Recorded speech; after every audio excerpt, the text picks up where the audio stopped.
Aujourd'hui, c'est la région et Saint-Claude. Donc, nous avons tenu à être aux côtés de Saint-Claude qui a répondu à notre appel à projet pour la rénovation de l'éclairage public.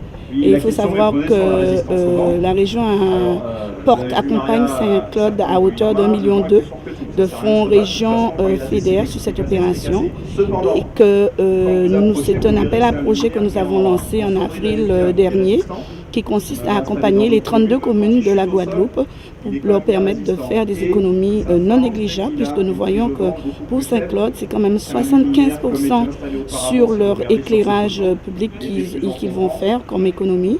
Et financièrement, ça représente quand même une économie de plus de 100 000 euros par an.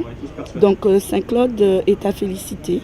Et toutes les communes de Guadeloupe peuvent compter sur l'accompagnement de la collectivité régionale pour pouvoir accompagner leur rénovation de l'éclairage public, sachant que ces actions contribuent à faire des économies d'énergie sur le territoire, mais surtout contribuent à être dans la démarche de transition énergétique. Et je crois que c'est l'affaire de tous. Et nous voyons qu'en 2017, la population, les acteurs de territoire ont quand même joué le jeu.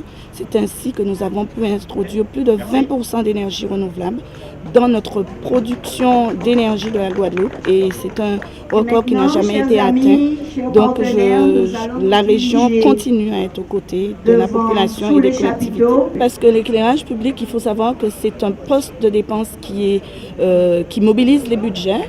Donc quand une commune peut faire des économies substantielles sur ce poste de dépense, c'est appréciable et c'est pour ça que la région est aux côtés des communes. Nous savons que dans des situations de budget contraint comme nous le sommes actuellement, il n'y a pas de petites économies pour les collectivités territoriales. L'ADL s'inscrit dans une stratégie de transition écologique et énergétique durable.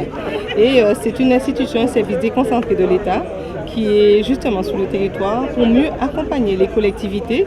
Donc déjà, parce qu'on a la chance d'être sur Saint-Claude, qui a bénéficié d'une labellisation nationale à travers un agenda 21. L'agenda 21 qui vise à mettre en place un projet territorial de développement durable sur tout le territoire. Donc Saint-Claude a obtenu cette labellisation nationale. Donc c'est très sélectif. Donc on sent bien que le territoire est inscrit dans cette démarche. Ensuite, les services de l'État sont là également pour accompagner la déclinaison des politiques publiques nationales. Il y a une loi, transition énergétique pour la croissance verte, et cette loi justement milite pour la réduction du gaspillage, pour favoriser la mobilité douce, pour développer la biodiversité, pour renforcer la démarche de sensibilisation à l'endroit des citoyens, des publics, etc. Et donc du coup, nous, on est là également pour accompagner les projets économie circulaire. Et c'est dans ce cadre-là que la ville de Saint-Claude a répondu à cet appel à projet national qui a été relayé par la DEAL sur le territoire et excellemment relayé puisqu'évidemment ce sont 18 communes qui ont bénéficié de subventions oscillant entre 500 000 et 2 millions d'euros. Donc pour financer des projets du type éclairage public, mobilité douce, des projets d'économie circulaire, mais également des projets de la biodiversité. Donc on est vraiment partenaire et on est moteur, on accompagne les collectivités qui s'engagent dans la transition écologique et énergétique.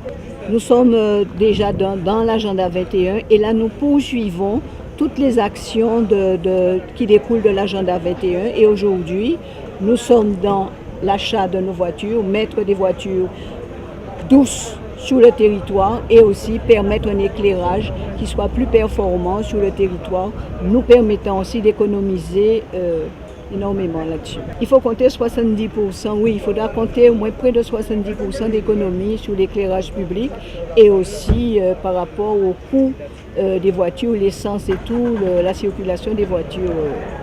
Pour l'électricité, nous allons commencer par Caféière.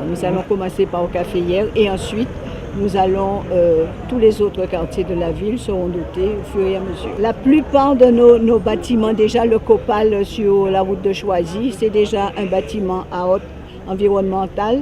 Et aussi, nous allons continuer la performance énergétique sur... Et la borne est là, il va y avoir un code et ceux qui possèdent des voitures électriques pourront venir se recharger et nous avons aussi la possibilité, lorsque nos voitures sont en déplacement, d'aller à certains endroits où on a un pass pour pouvoir aussi les recharger si tel cas on avait un souci.